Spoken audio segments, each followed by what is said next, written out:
ที่ท่านทั้งหลายได้กระทำบำเพ็ญมา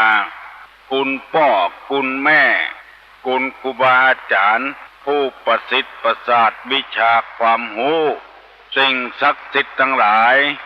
มีเสื้อวัดเสื้อบาเสื้อบ้านเสื้อเมืองพระสยามเทวาธิราชพระบรมธาตุเจ้าดอยสุเทพและครูบาเจ้าศรีวิจัยเป็นต้น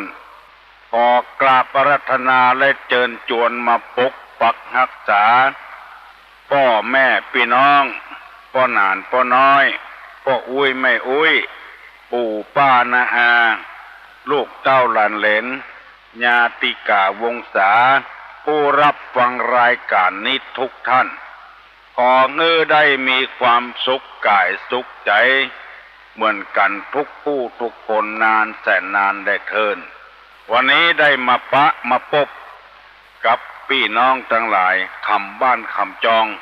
เหมือนเดิมนำเอารายการธรรมะ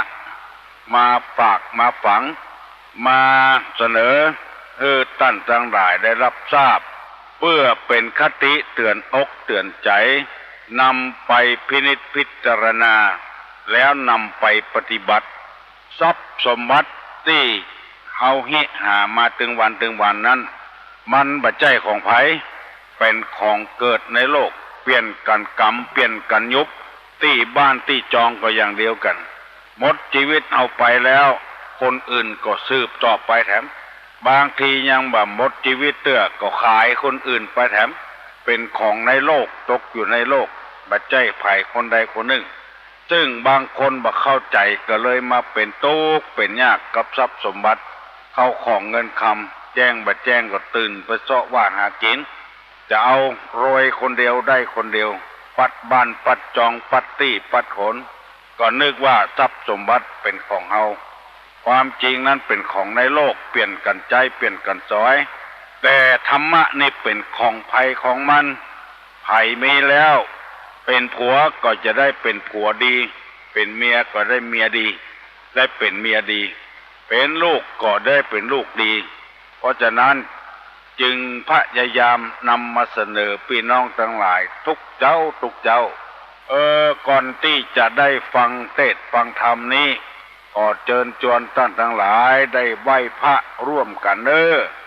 เพื่อให้เป็นสิริมงคลอะระหังสัมมาสัมพุทโธภควาพุทธังภควันตังอภิวาเทมิกราบสวากขาโตภควตาธัมโมธัมมังนัมมัสสามิกราบสุปฏิปันโนภควโตสาวกสังโฆสังฆังนะมามิกราบ อันธรรมยังพุทธัสสะภควโตบุพาภะคณะมะกาลังกะโลมาเสนะโมตัสสะภะคะวะโตอะระหะโตสัมมาสัมพุทธัสสะนะโม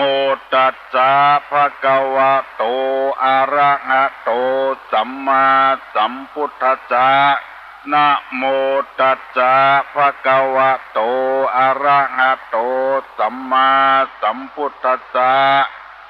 พุทธังสรณังกัจฉามิธัมมังสรณังกัจฉามิสังฆังสรณังกัจฉามิตุติยัมปิพุทธังสรณังกัจฉามิตุติยัมปิธัมมังสรณังกัจฉามิตุติยัมปิสังฆังสรณังกัจฉามิตติยัมปิพุทธังสรณังกัจฉามิตติยัมปิธัมมังสรณังกัจฉามิตติยัมปิสังฆังสรณังกัจฉามิอิติปิโสภควาอะระหังสัมมาสัมพุทโธวิชชาจารณะสัมปันโน สุขโตโลกวิทูอนุตตโลปุริสะธรรมสารถิสัทธาเทวะมนุษย์สานังพุทโธภควาติสวากขาโตภควตาธัมโมสันติติโกอากาลิโกเอหิปัสสิโกโอปนะยิโกปัจจัตตังเวทิตตโพวินโยหิติสุปฏิปันโนภควโตสาวกสังโฆอุจุปฏิปันโนภควโตสาวกสังโฆญาญาปฏิปันโนภควโตสาวกสังโฆสามิจิปฏิปันโน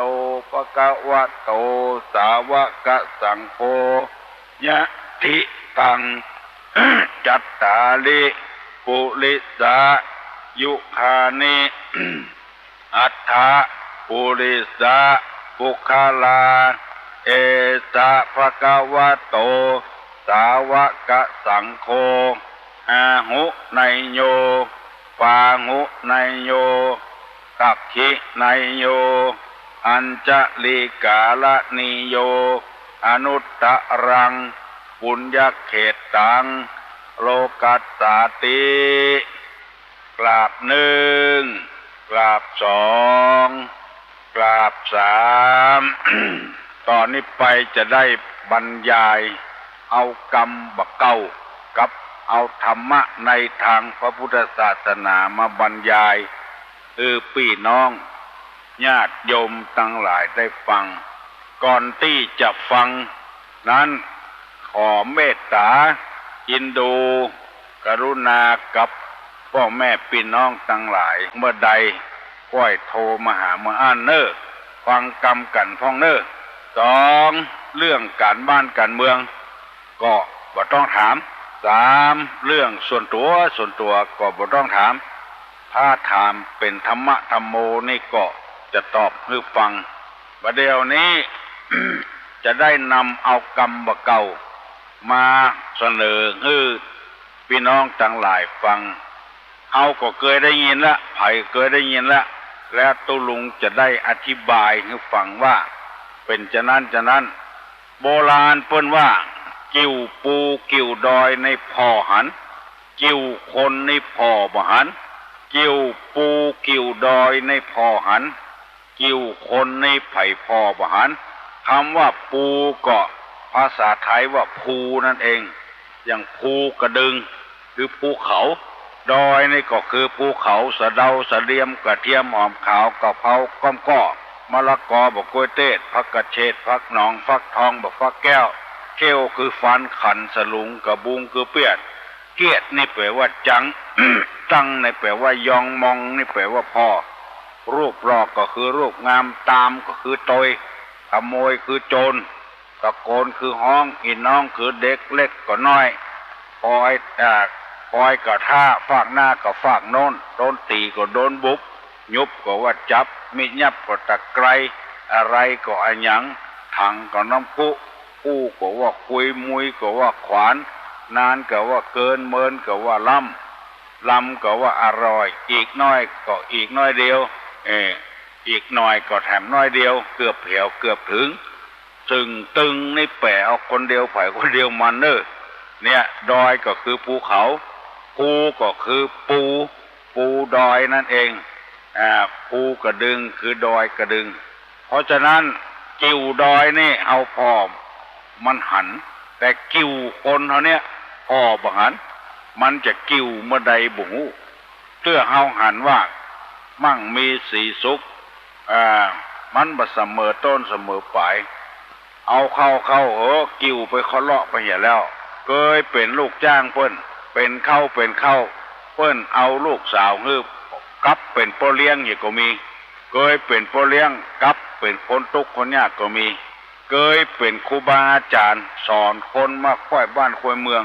เมื่อลูนมาตกเป็นคนขี้เหล้าเมายาไปก็มีเคยเป็นตู้เจ้ามีคนกราบคนไหว้เคารพสักการะบูชา ซิกออกไปเหี้ยหายญาติก็มี เพราะฉะนั้นตัวนี้อยู่ในธรรมะที่เรียกว่าอย่าไปประมาทอย่าไปลาสาเอาว่าเอางูเอาลวก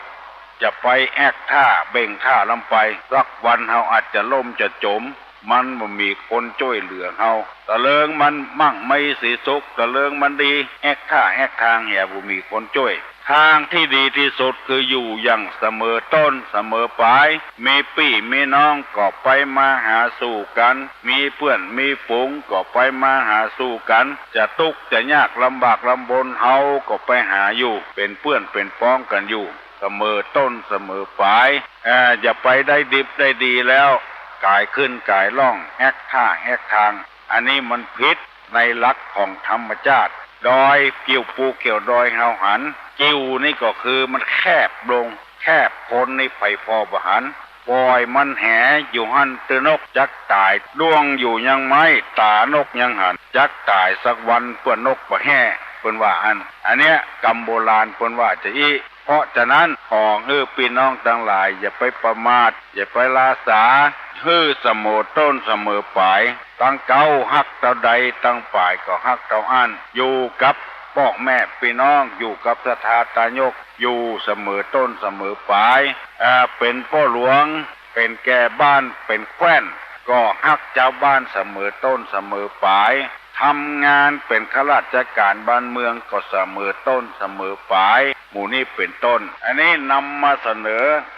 พี่น้องพี่ปานาอาที่ฟังตุลุงวันนี้ได้รับทราบเหมือนกันผู้คนแล้วต่อไปนี้จะได้นำเอาศาสนธรรมคำสั่งสอนในทางพระพุทธศาสนามันจริงๆเพราะว่าตุลุงไปอ่านไปปะเขาใส่หันแล้วเป็นดีให้นำมาเสนอพี่น้องทั้งหลายได้รับทราบเพื่อเอาจะได้เกียมตัวไว้ว่าได้ประมาทได้หูแล้วได้ยินแล้วได้อ่านแล้วได้หันแล้วได้ศึกษาแล้วก็นำมาเผยแพร่เพราะว่าหลายคนเคยโทรศัพท์มาหาตุลุงว่าโอ้ตุลุงนี่อู้อย่างถูกกูกรรมก็มันเอากรรมที่ถูกมาอู้กันแล้วเขาได้ยินแล้วก็พึงจดจำไว้แล้วจะได้เอาสอนลูกเขาสอนหลานเขาเป็นครูบาอาจารย์ก็ได้สอนลูกศิษย์ลูกหาไปแถมนี่เป็นต้นวันนี้จะเอากรรมว่าลักษณะคนที่ตายทั้งเป็นคนที่ตายทั้งเป็นคือยังบัดตายเตื้อเหมือนกับตายไปแล้วจะเป็นอย่างอี้ลักษณะของคนที่ตายทั้งเป็นจะเป็นอย่างอี้คือบ่มีชื่อบ่มีเสียงบ่มีไผเคารพนับถือบ่มีไผใจบ่มีไผสอยนั่นน่ะคือเหมือนบัดตายก็เหมือนตายไปแล้วมี5อย่างฟังเนอะจดเอาไว้ก็ได้ตุลุงจะเล่าฟังคนมีทุกข์คนมีความทุกข์นี่นะ2คนมีโรคภัยไข้เจ็บ3คนโง่เขลา4คนมีหนี้มีสิน5คนรับใจเปิ้นตลอดชีพตลอดชีวิต1คนมีความทุกข์2คนมีโรคภัยไข้เจ็บ3คนโง่เขลา4คนมีหนี้มีสิน5คนรับใจตลอดชีพหรือตลอดชีวิต5คนเนี่ยเพิ่นว่าเหมือนกับตายทั้งเป็นฟังทำคำเนอะ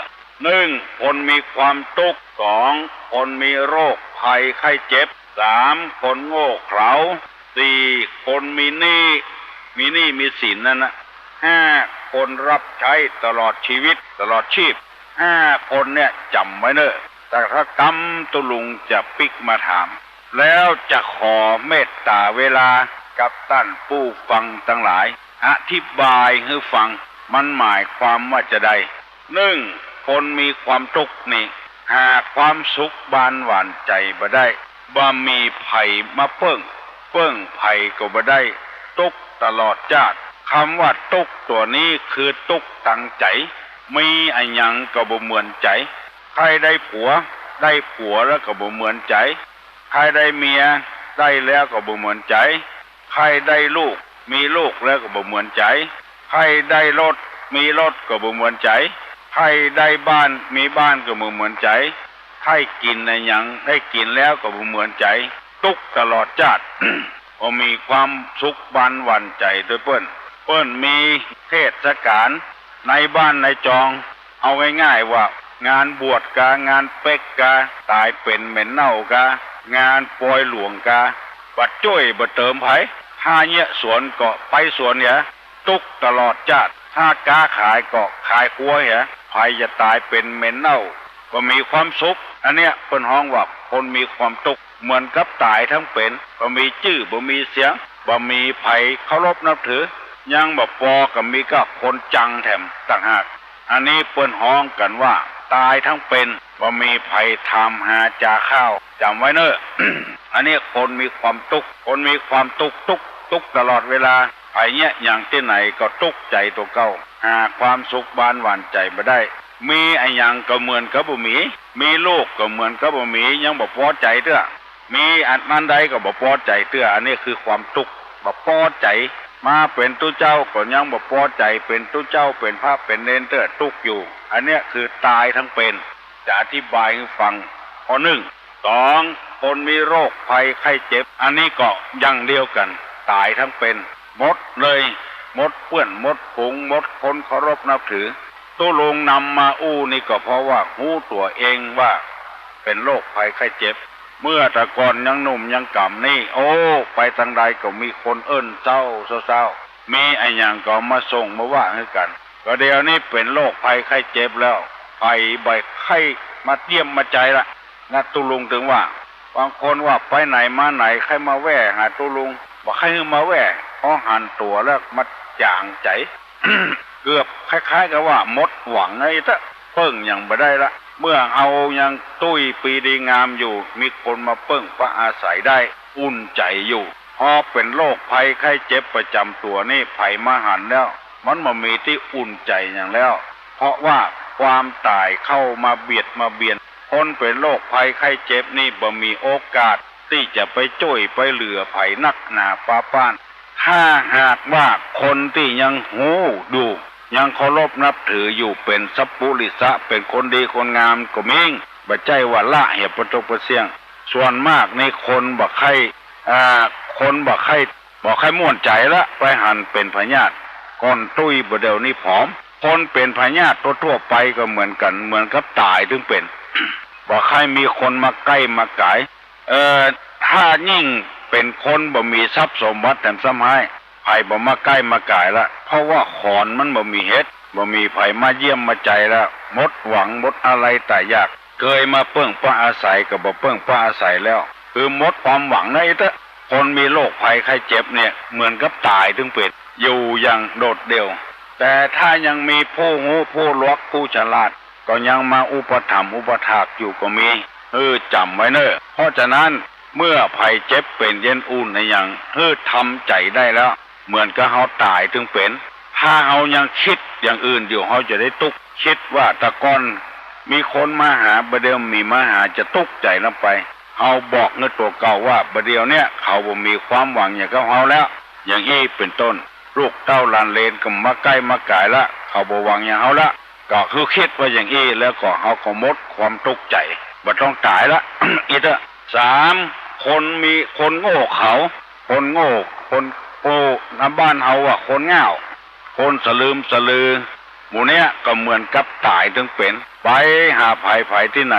เหมือนกับบ่มีคู่บ่มีคนตักคนต่อ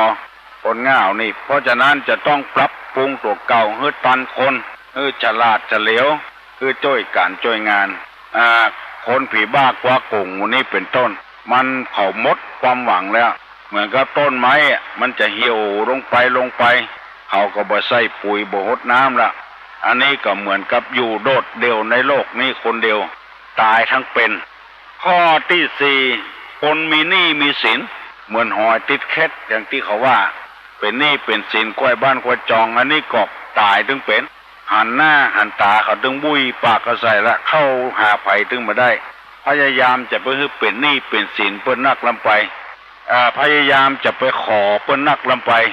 มันเกินลำไปมันก่อหน้ารังเกียจตายทั้งเป็นเหมือนกันแล้วก็ข้อที่ห้าคนรับใจตลอดชาติ เมื่อใด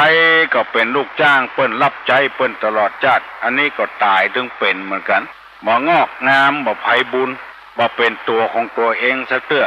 5ข้อเนี้ยอยู่ในธรรมะในหลักของพระพุทธศาสนานะที่เปิ้นบอกมานี่เปิ้นบอกให้เฮาผู้คนว่าตอนนี้ไปให้เฮาพยายามปรับปรุงตัวเก่าจะไปให้เกิดโรคภัยไข้เจ็บอย่างนัก5ข้อที่ว่าเนี่ย1คนมีความทุกข์2คนมีโรคภัยไข้เจ็บ3คนโง่เขลา4คนมีหนี้5คนรับใช้ตลอดชีพ5อย่างนี้เพื่อปรับปรุงตัวเก่า1จะไปเป็นคนทุกข์คนยากเพื่อพอใจได้เท่าใดก็พอใจเท่านั้นนะจะไปโลภไปอำอย่างนักหนาปาป้านเฮามีพอกินพอใจพออยู่แล้วก็มีความสุขเนี่ยพ้องจะไปทุกข์ตลอดชาติมีแล้วมีแถมได้แล้วได้แถมเอาแล้วเอาแถมอันนี้มันบ่มีความสุขมีความสุขความสบายเนี่ยพ้องทุกตัวเก่ายังบ่พอทุกคนอื่นด้วยแถมอันนี้คือแก้ไขอย่างอี้2มีโรคภัยไข้เจ็บอย่างที่ว่านี่ก็พยายามจะไปกินเหล้านักจะไปสูบบุหรี่นักจะไปเสาะหาตังตายขี่รถก็ขี่จ้าจะไปขี่ฟั่งขี่ฮีบจะไปขี่โวยอย่างหมูเนี้ยมันจะบ่เกิดโรคภัยไข้เจ็บอย่าไปเอี่ยวเมื่อค่ำเมื่อคืนโจรม่านห่านพามาโดนบุบโดนตีก็จะเป็นอัมพฤกษ์มาพาดตลอดชีวิตพยายามรักษาตัวเก่าแล้วเฮาจะบ่ได้ตายถึงเป็นบางคนนี่ไปเอี่ยวเมื่อค่ำเมื่อคืนโดนบุบโดนตีเหมือนกับตายถึงเป็นนั่นละมันมีชื่อมีเสียงอย่างแล้วแจ้อยู่ในบ้านวันค่ำคืนหุ่งเพราะว่าหาโรคภัยไข้เจ็บมาใส่ตัว3ฉลาดปัดเปรียวเนี่ยพ้องศึกษาเล่าเรียนเนี่ยพ้องจะไปโง่ไปเขาจะไปง่าวเกินไปจะไปตกเป็นเบี้ยล่างของคนศึกษาเล่าเรียนเอาวิชาความรู้เข้าใส่สมอง4พยายามหลีกเลี่ยงบ่มีกินก็อดเอาไว้ก่อนบ่ได้ไปกู้หนี้ยืมสินไผบ่มีรถเครื่องใจก็บ่ท่าซื้อรถยนต์เพิ่นรับจ้างถึงบ่เลอะบ่เต๋อหมู่นี้เป็นต้นบ่มีนาฬิกาบ่มีวิทยุบ่มีโทรทัศน์ก็บ่ท่าซื้อบ่ต้องใจอยู่ไปหั่นก่อนการเป็นหนี้เพิ่นมันเป็นทุกข์เป็นยากพุทธภาษิตพระพุทธเจ้าเพิ่นว่าอินาทานังทุกขังโลเกการเป็นหนี้นั้นมันเป็นทุกข์ในโลกเพื่อนั่งไข้หัวกินเหล้าด้วยกันตบแข้งตบขาเจ้าหนี้มาปะเขาใส่หน้าเปิดเงาเนี่ยมันตายถึงเป็นเลยบ่มีความสุขพยายามจะไปยืมของไผจะไปกู้ไปยืมของไผมันบ่มีความจำเป็นถ้าเกิดเจ็บเกิดป่วยนี่เอาชีวิตไว้นี่ก็ไปทำอย่างถ้าบ่มีที่อุ่นใจก็บ่ถ้ายืมตายปล่อยมันตายจังมันแล้วเฮาอย่าได้บ่เป็นทุกข์เป็นยากเจ้าหนี้กูคนน่ะ มันถึงเก็บบ่ได้บางทีเผลอไปก็เป็นหนี้บ่ได้ใจซะฮอดบ่เดียวขอถึงอู้กูคนบอกว่าไผสักคนต้องลงแต่คนไผมายืมแล้วบ่ใจน่ะเนี่ยตายทั้งเป็นเลยแล้วคนรับใจเพิ่นตลอดชาติพยายามปรับปรุงตัวเก่าให้ได้ดิบได้ดีพ้อง5ข้อเนี้ยไผจำได้ก็ตอบตุลุงมาเนอะบัดเดียวนี้6 โมงเกิงแล้วอนุญาตให้พี่น้องทั้งหลายตอบปัญหาตุลุงมาตอบคำถามตุลุงมาเมื่อตะวานี้พี่น้องบ้านป่ามากบ้านต้นเฮือดมาใจคำวัดคำวาขอขอบคุณขออนุโมทนาเนอะเป็นห่วงไข้หันพอหันแล้วก็ตกอกตกใจตะกอนตุ้ยบ่เดี๋ยวนี้ผอมไปแล้วตัวผอมใจยังบ่ผอมเด้อเนอะแม่ออกทางบ้านป่ามากทางบ้านต้นเฮือดอำเภอหางดงนะใจยังบ่ผอมเด้อใจยังตุ้ยอยู่เกิน100พุ่นละ150พุ่นละ ยินดียินบานกับแล้วแถมวันหนึ่งไปปะแม่ออกปูนบ้านตรงตอมปุ่นบ้านปะลานตรงตอมปุ่นปะติพระบาทสีหอยโยมที่ถามตุลุงมาตุลุงลืมถามครูบาวัดพระบาทสีหอยไปเหียว่าหนองสีแจ้งแห้ง3 ตัวมีไม่ออกคนตอบมาว่าหนองสีแจ้งก็คือวัดสีจำแปงแห้ง4 ตัวก็คือพระพุทธพระธรรมพระสงฆ์ แล้วก็คนแต่งงานกับกันไม่ยิงแต่งงานปอดใจมีลูกก็คือตุเจ้าฮัลโหลว่าแต่เจ้าตุลุงไว้สาม่วนแต่ตุลุงเจ้าอันถ้าหนูจะบริจาคไก่ให้ตุลุงว่าหนูไปเยี่ยมมาเจอตุลุงเจ้าอันอย่างอี้จะอู้ฟังนะไปถามหมอละลูกหลานก็จะฮื้อเจ้าเพิ่นว่าถ้าเป็นอายุ40-50นี่เปลี่ยนได้แล้วก็ตุลุงนี่มันเป็นเมื่ออายุ62มาเพียวพอดีนี้72ก็10 ปีแล้วถ้า60 ปีนี่เปิ้นบ่กล้าพาเปิ้นบ่กล้าเปลี่ยนเพราะว่ามันมีกำลังละเจ้าอันนี้แต่ว่าหนูไปบริจาคลงศพแล้วไปทำบุญแล้วหนูก็เห็นตุลุงบอกรายการตุลุงตรงนั้นนะเจ้าดีอะว่าตุลุงเหมือนพ่อหนูแค่เห็นตัวจริงตุลุงแล้วพอดีไปเพิ่นบอกว่าตุลุงไปโรงพยาบาลเนาะแล้วก็สายแล้วหนูก็เลยคิดว่าหนูกับตัวคนเดียวแล้วพ่อแม่กับหนูแล้วหนูอยากจะบริจาคสายเนาะเปิ้นว่าถ้า60ขึ้นไปอัตราเสี่ยงมันนักอัตราเสี่ยงนี่เข้าใจเนาะเจ้าเข้าใจตุลุงมาหนูขอตุลุงอายุยาวเนาะอยู่ก้อมจูศาสนาก็ตลอดเนาะยินดีเนอะแล้วแต่เนาะตุลุงเจ้าเหมือนกับพ่อเนาะหนูเหมือนพ่อหนูยังไม่เสียเหมือนกับฟังตุลุงเจ้าอยู่ที่ไหนฮะอย่างรบกวนตุลุงนะเจ้าร้อยสายนะเจ้าอยู่ที่ไหนยินดีเนอะ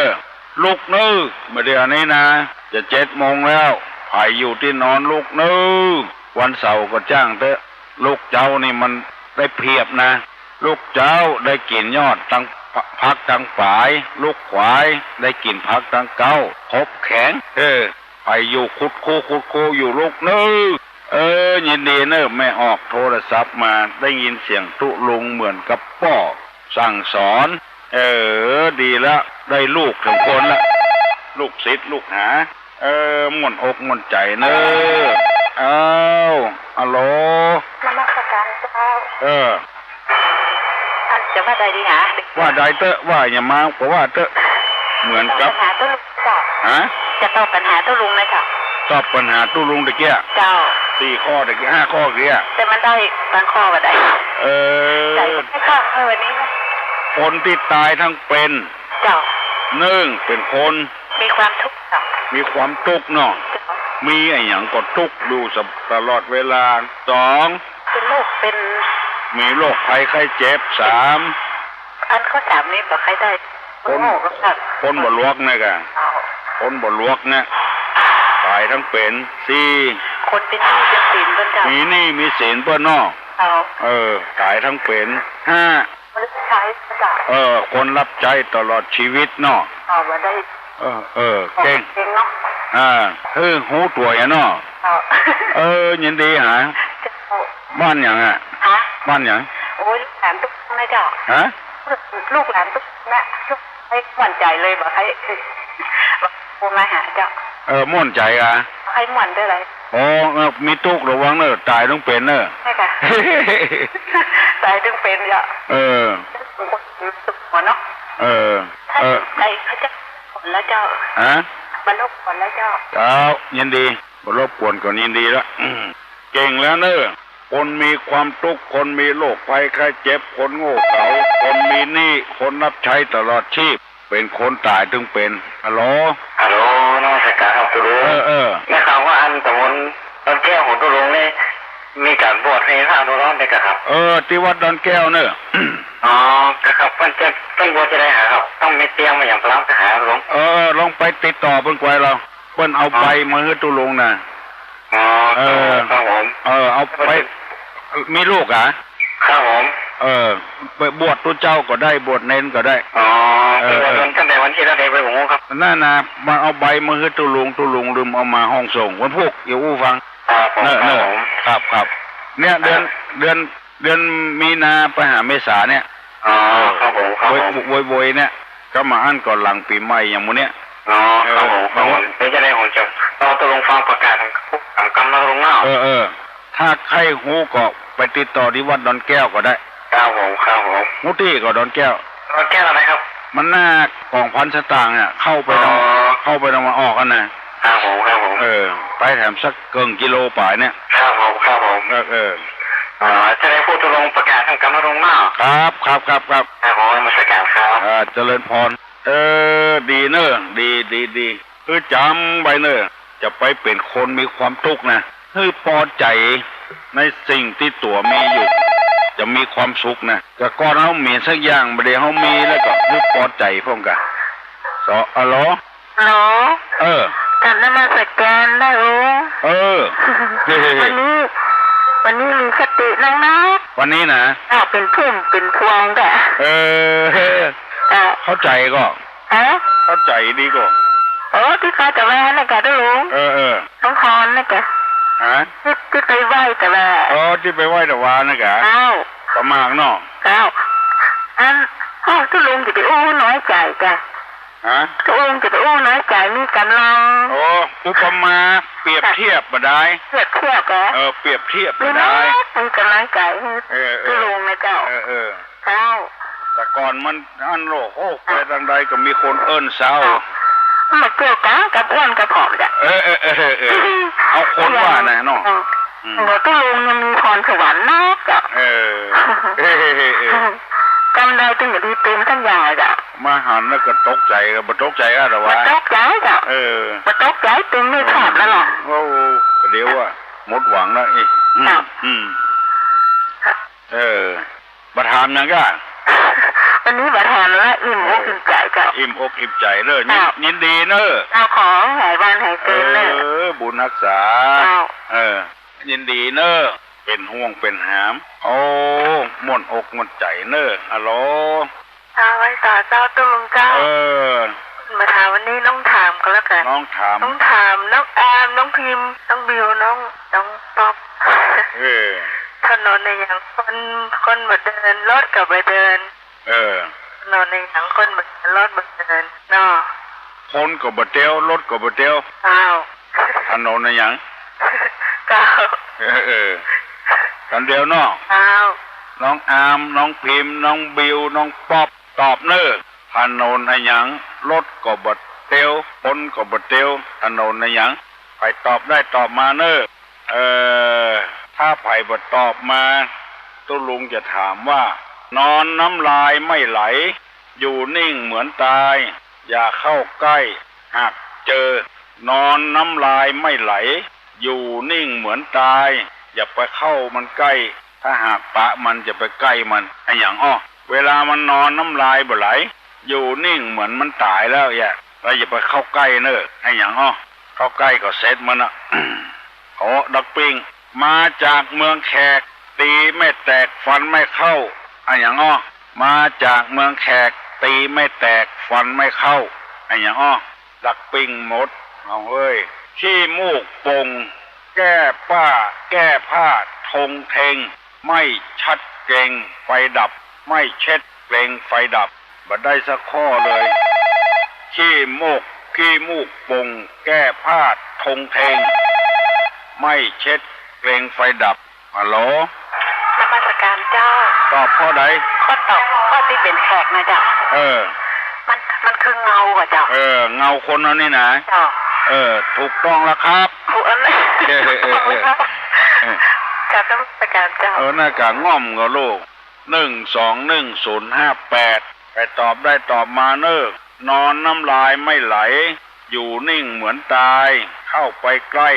หากเจอมาเวลานอนน้ำลายมันก็บ่ไหลอยู่นั่นน่ะเหมือนกับตายเข้าไปใกล้เจอละไอ้อย่างฮัลโหลครับน้องอามครับตอบครับตอบปี่มันก็ครับ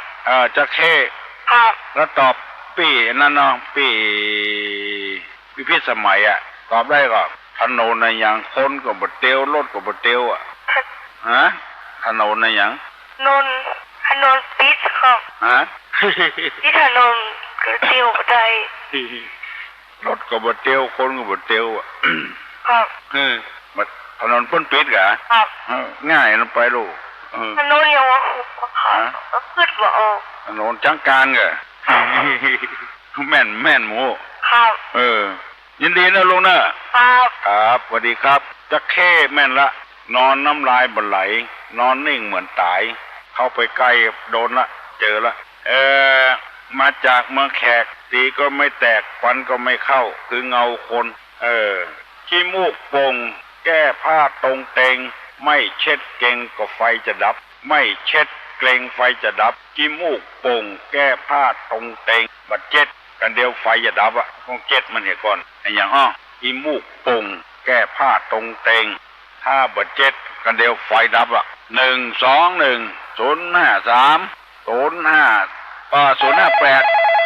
เจ้า053ฮัลโหลลุงเจ้าเข้ากันฮะเข้าหม้อหุงข้าวถูกต้องแล้วเนอะเก่งทั้งวันน่ะขอบคุณค่ะเก่งบัญญังโลกันเดียวไฟจะเข้าขี้มูกโป่งมันเดือดบนแก้ผ้าตรงเตงก็คือถ้าหม้อน่ะมันเดียวไฟดับอ่ะแล้วก็ถ้ามันปวกมันนับมันไปกันเดียวไฟดับหม้อหุงข้าวแล้วไฟจะอู้อย่างครับลุงอู้มาเนอะอะไรอ้าวไฟสามหม้อหุงข้าวรอบสองเลยก็รู้ว่าเวลาต้องวัดจุลินตรวจก็มาได้หันก็ตอบแล้วมาถึงตัวมันต่อได้ก็ตอบว่าอย่างดาหันก็ตอบลงไว้เนี่ยการหนึ่งดีแล้วก็เอาขึ้นลูกบางกับตรวจตัววัดจุลินลูกลูกกระโนดกำเดียวก่อนเนอะถ้าเปิ้นสูตรมนเอาดาขันเข้าตอกเราเอาวิทยุวางขันเข้าตอกวิทยุวางศาสตร์วางศาสตร์ตื่นจัดใหม่ดีจัดแล้วก็เกณฑ์โยงขาระดับแล้วก็ตรวจตัววัดจุลินระดับโอ้เยี่ยมยอดเลยถ้ามาต่อตัวลุงนี่ขันอันเดิมนี่ได้ก่อขันอันเดิมนี่ได้ก่อขันนั้นเดียวขันตัววัดจุลินน่ะต่อตัวลุงได้ก่อเก่งบัญญัติเอาไว้ต่อตัวลุงได้ก่อได้ก่ะเป็นถึงผู้แก่โอ้พระเจ้ายังคือเยี่ยมยอดเลยเป็นความคิดที่ถูกต้องเลยไปเป็นการมันนี่อย่างมันไม่ใช่ของกินโน่ก้อนของกินนี่บัดได้นะหมอเอาเนอะกี่พี่สร้างนะดอกไม่เอากันตรวจตัววัดจุลินแล้วก็ดอกสวดไปป้นเถอะโอ้ดีเป็นความคิดที่เยี่ยมยอดเลยมันน่ามีไผ่มีคนเดียวมีแต่ที่รู้ที่รู้กันเนอะกันเดียวไม่เข้าที่นี่อย่างมันเดือดดังหมดม่วนแล้วส่วนแล้วสบายใจโอ้ดีกันโอ้ได้ไหวพระพุทธเจ้าพระธรรมพระสงฆ์สะหายากแล้วไปดูท่านที่สนุกเป็นมาแล้วเราเป็นไปเมืองอินเดียอังกะเป็นโอ้เลี้ยงไปเมืองอินเดียโอ้ดีบุญมาขนาดเป็นนักเนาะเขาไปมันน่าเอาก็ได้ไปเนาะจะถ่ายเป็นไงกันคนอู้เขาฟังเนาะก็เป็นต้นนี้ก็ได้มีบุญด้วยกันเนาะมีบุญ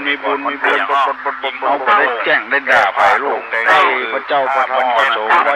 เทวดานี่ก็จะตรวจมาเวลาต้องตรวจอย่างก็รู้แน่นอนนะกะนั่นนะกะตรวจว่าว่าที่เป็นทางใหม่เนี่ยว่ากวงไม่กวงกันว่าอย่างยางกวงอ่ะยางกวง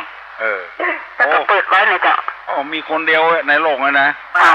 คือดีคือถูกต้องละแล้วก็แต่เปลี่ยนไปด้วยนะตามจุดเปลี่ยนระวังเนอะเปลี่ยนออกมาอย่าเข้ามันเฝ้าตลอดหรอกได้เฝ้าตลอดก็ได้ถ้ามาแต่การต้องลงเป็นลูกกันเลยต่อไปแต่ละสามารถก็รู้ไปแต่ละสามารถนั่นไงว่าขนาดที่หอยแล้วมาว่าที่อันว่าอย่างนั้นหนองกายเนี่ยที่เป็นแหนเป็นแหเนี่ยมันตีทองแล้วมันมีเป็นแหมนั่นไงแล้วจากนั้นแม่มาว่าตุลุงแหม3 วัดก่อนนั่นแหละเป็น3 วัดจากวัดทุกครั้งเลยจ้ะเจ็ดคนเป็นคนขับรถจ้ะรถที่ล้อเป็นหนึ่งแค่ตุลุงแค่ผ้าตรงดีจะถ้าใจวิจารณ์ที่มันอยู่ราชการเนี่ยขับรถเก่งขนาดไหนรู้ไปไหนไกลจะเอาไปเนี่ยดีกำลังติดต่อเป็นครั้งแรกจ้ะก็รู้ถึงวันหนึ่งคนเนี้ยก็เหมือนคนบางคนที่รู้จะตีเนี่ยจ้ะเจ้าที่ไหนก็เจ้าบุญรักษาเนอะบุญรักษาเจริญพร อ้าวหม้อหุงข้าวต้องแล้ว ฮั่นฮัลโหล ฮัลโหลสวัสดีเจ้าจะถามจากการให้คุณลุงอธิบายคำว่างัวลืมตีนอะไรเจ้างัวลืมตีนเจ้าน้องพิมพ์เหรอยินดีเนอะโอ้น้องพิมพ์นี่เก่งถึงวันคือตุลุงอธิบายคำว่างัวลืมตีนคือฟังคนที่เคยทุกข์เคยยากมาก่อนคนเคยที่ปึ้งพระอาศัยปึ้งมาก่อนแล้วก็เมื่อลุนมาได้ดิบได้ดีเอาง่ายๆว่าอีเนาะมีคนใดคนหนึ่งมาอยู่กับตุลุงได้ศึกษาเล่าเรียนจนบ่มีความรู้ซิกออกไปก็จ้างเป็นตู้เจ้าไปแล้วก็จ้างมีชื่อมีเสียงแล้วเมื่อลุนมาลืมวัดลืมวาลืมตี้เอาได้ความรู้บอกให้ปิกมาหาครูบาอาจารย์ก็แม่เลี้ยงมาตั้งแต่หัวเต้าหัวไม่มือพอใหญ่หน้ากาบานได้ดีมาลืมพ่อลืมแม่เอาตั้งหลังเป็นหย่อมหญ้าเอาตั้งหน้าเป็นหอเป็นเฮือนครูบาอาจารย์ที่สั่งสอนมาลืมครูบาอาจารย์ได้ดิบได้ดีได้กินได้อยู่มาก็พอเปิ้นแล้วก็ลืมปะตกปะเสียงลืมเปิ้นปะตกปะเสียงเฮาได้อยู่ได้กินมาเพราะไผบ่ฮู้จักบุญคุณของพ่อของแม่ของครูบาอาจารย์อยู่กับพ่อเลี้ยงจนได้ดิบได้ดีมาลืมพ่อเลี้ยงเก่าไปเอาใหม่หมู่เนี้ยเรียกว่างัวลืมตีนนี่เฮาใจมันมาตั้งเมื่อเฮาฝึกหัดใหม่ๆละจะล่องแล้วก็ลืมตีนตัวเก่าว่าเฮาได้เตียวเพราะไผเฮาได้อยู่เพราะไผเฮาได้กินเพราะไผเฮาเป็นผู้เป็นคนมาเพราะไผบ่ตกอันใดบ่ตกน้ำบ่บ่ตกน้ำตายเพราะไผแม่งดีขาดีอยู่ต่อฮอดต่อเดียวเพราะไผเพราะพ่อเพราะแม่เพราะพี่เลี้ยงคอยดูแลเบิ่งเฮาได้ทุกข์ได้ยากบ่ได้ตกอันใดบ่ได้ตกน้ำบ่บ่ได้ตกน้ำตายเพราะว่ามีคนคอยดูแลเฮาแต่ว่าเอาลืมเขาอย่างมดนึกว่าเอาได้ดิบได้ดีคนเดียวมีหลายคนตุลุงเคยได้ยินข้านี่บ่ได้อาศัยไผอาศัยความรู้ของข้าอาศัยสมองของข้าพ่อแม่ก็บ่ได้แนะนำข้าหมู่เนี้ยงัวลืมตีนลืมปะตกปะเสียงแต่ก่อนนี่ไปแถมยังบัดเดียวนี่ไปแถมยังกำบักเก่าพุ่นว่าอย่างนี้ได้เตียวก็พ่อตีนแต่ไปลืมตีนไปเหียไปมุ่งหวังอย่างอื่นอย่างไกลจำไว้เน้อน้องเพมเน้อฮัลโหลอันเนี้ยคืองัวลืมตีนลืมวัดลืมวางเมื่อเอาได้ดิบได้ดีจากวัดจากวามาฮัลโหลแล้วก็ลืมตีนว่าเอาได้เตียวพ่อไผเอาได้อยู่พ่อไผเป็นคนไม่รีบมาเลยครับลุงครับประเดี๋ยวนี้นะอันเป็นไปสวดมนต์เป็นว่าขันตั้งแห่เป็นของนักเนยมันนักอย่างไรอะครับผมขันห้ามีในสวดมนต์นะครับเป็นว่าขันตั้งแห่เป็นของนักเนยครับสวดมนต์ของชนบทครับตุลงตอบเนาะครับผมมันมาตั้งวิทยุนะครับยินดีนะครับจะลองกันเรียกว่าขออู้เรื่องงูลืมตีนนี่ก่อนมีจำนวนมากทีเดียวเรียกว่าคนกตัญญูฮัลโหลเอาเป็นคู่ฮัลโหลเจ้าสาเจ้าได้ยินละฮัลโหลตัวอุ้ยเจ้าอ๋อกำลังจะรายการแล้วเจ้าน้องอยู่บนรถทัวร์เจ้าตัวอุ้ยจะไปสุโขทัยเดินทางโดยปลอดภัยนะลูกเนอะฟ้ามารายงานตัวมาได้เจ้าไปสุโขทัยพูดตีนเก่าเป็นงานโชว์ประตูได้อยู่เพราะไผ่อยู่ไกลได้ได้มาทัวร์ไปคนเดียวเจ้าไปคนเดียวไปมาปลอดภัยนะลูกเนอะราชการนะเจ้าเป็นห่วงหัวตู้อุ้ยถามหาขันห้ามันนักขันห้าคืออะไรบัดนั้นได้ตอบสักคำเลยฮัลโหลนมัสการเจ้าท่านลุงเจ้าลุงเจ้าค่อยถามว่าที่เฮาตาไหนข้าวเขาอยากเฮาอยากเจ้าเจ้าอันเป็นคันถ้าเป็นคันนี้เป็นคันเป็นเสียแล้วก็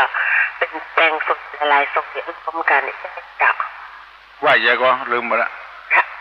เฮาไปตาไหนข้าวเขาอยากเนี่ยเจ้า เจ้าอันถวายเป็นหม้อใหญ่ๆไปเลยอ่ะเจ้าแล้วมันใส่หลายคนด้วยนะเจ้า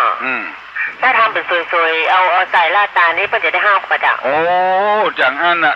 ดีมากทีเดียวเจ้า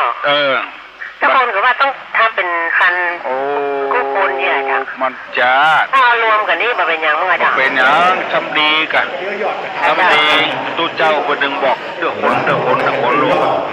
เมื่อเอาเป็นคนกินด้วยกันนะหยาดน้ำทีเดียวมั้งเจ้าหยาดน้ำทีเดียวเอาหม้อเดียวพอละมันประหยัดเวลาถ้าทานก็เตียวได้แล้วแยกกันเจ้าคนถึงว่าคนเดียวตู้เจ้าคนถึงว่าก่อนเดี๋ยวได้ก่อนแล้วก็ทานมาคนตายรวมกันนะเจ้าอันเห็นอย่างอาจารย์ถ้านี่เป็นเครือว่าแล้วเจ้าสวดเป็นพระไตรปิฎกอย่างนี้ได้ไหมเจ้าได้กะได้ค่ะเจ้าเนี่ยไปเตอะสวดไปเตอะแล้วอย่างที่เป็นทำว่าเมื่อเช้าเนี่ยจะได้เงินนิดหน่อยจะได้เงินในวิทยุเนาะถ้าเจ้าเอามาทำจะฟังสเปิลนี่นะเจ้าวันนี้โชคดีทำเนี่ยแล้วเจ้าจะตรวจที่กำหนังสือว่าเดินไปเดินว่าทำที่ทำวาสนาเป็นบาปเป็นกรรมอย่างไรเจ้าก็บอกว่าเรื่องแบบดีอยู่อ่ะดีกันแล้วก็ปวดเคยได้ยินที่เป็นยังที่เป็นวิทยุฟังนี่เนาะเอามาเป็นยังไงเจ้าว่าจะเปิดไปเด้อสำคัญอยู่ที่ว่าเวลาเอาสวดจะเปิดเนี่ยนะใจจะไปขึ้นตั้งให้ตั้งขาดเนอะใจขึ้นหาพระธรรมพระสงฆ์อยู่ตลอดเวลาเด้อนะอยู่ที่ใจนะถ้าใจเอาขึ้นไปได้ขึ้นมันให้แตกให้มุ้งไปนะว่าถ้าเกิดถ้าจะไปโดนที่มันเป็นอย่างไรเป็นยังโอ้สับดีกันคนไทยปิฎกเลยยอดเยี่ยมเลย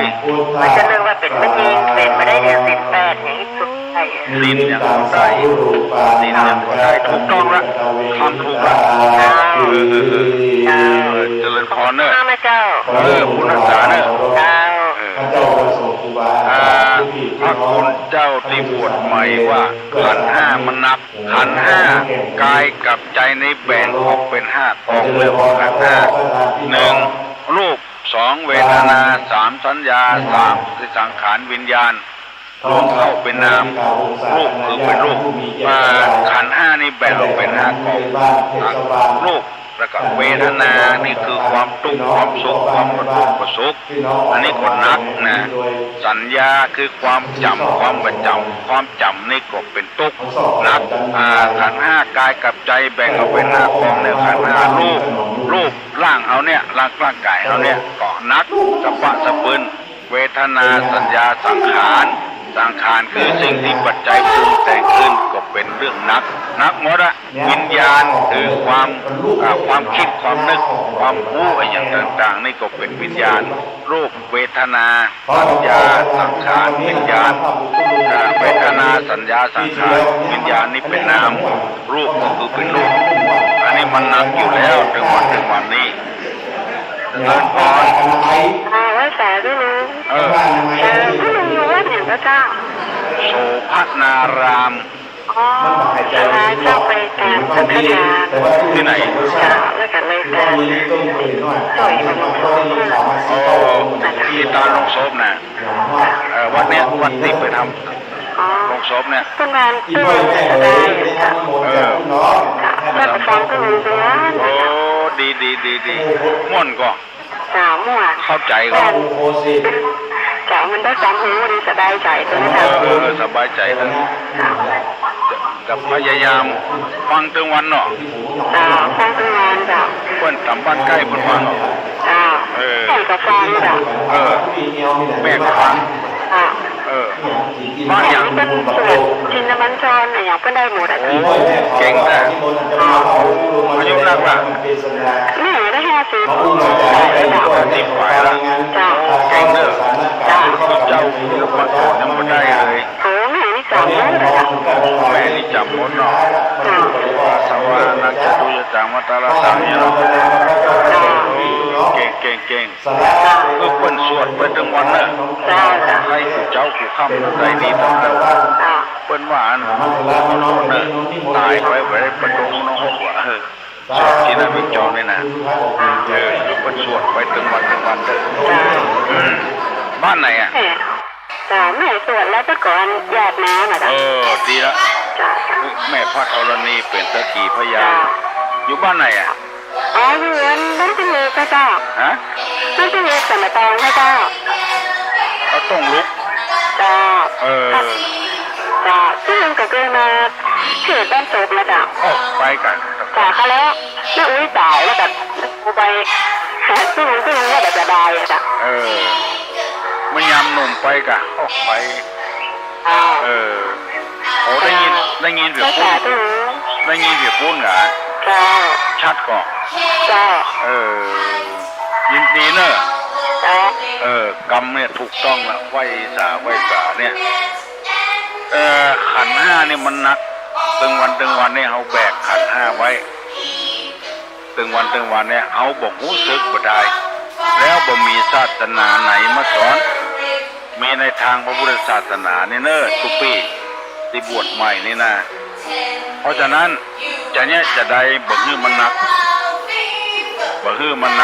ก็พยายามปฏิบัติธรรมแล้วมันจะบรรนักถึงวันนี้เอาขันห้านี่ห่อหุ้มเอาไว้อยู่มันจึงหนักอกหนักใจเอาละเนอะพี่น้องทั้งหลายฟังตุลุงมาก็ได้ชั่วโมงแล้วมันเมินนับไปจะออกวันเนี้ยบางคนก็ให้ขยายมันเนี้ยไม่ได้ละเพราะว่าบอกอายุแก่อายุนักละเท่าละขอให้กูคนมีความสุขบ้านหวั่นใจเนอะอย่าไปเป็นคนตายทั้งเป็นอย่างตีเล่าอันนี้เนอะสัพปีติโยวัจันตุสัพพะโลโกวินาศตุมาเตภวะตนตรายโยสุขีติคายุโกภวะอภิวาทานาสีริสนิจังอุทาปจายโนยะตาโลธรรมาวัฏันติอายุวันโนสุขังปะลังเขียนได้โดยไม่ต้องท่องจำหลักการฟอนิกส์มีเทคนิคอะไรบ้างที่เด็กๆควรจะเป็นต้องรู้อย่าลืมกดติดตามช่อง E-Brain ในเด็กไทยโดยมีสาระความรู้และเทคนิคการสอนมากมายที่กลั่นกรองจากการเป็นครูมากกว่า 10 ปีและดูแลนักเรียนมีผลลัพธ์มากกว่า 10,000 คนกดติดตามช่องนี้และกด Subscribe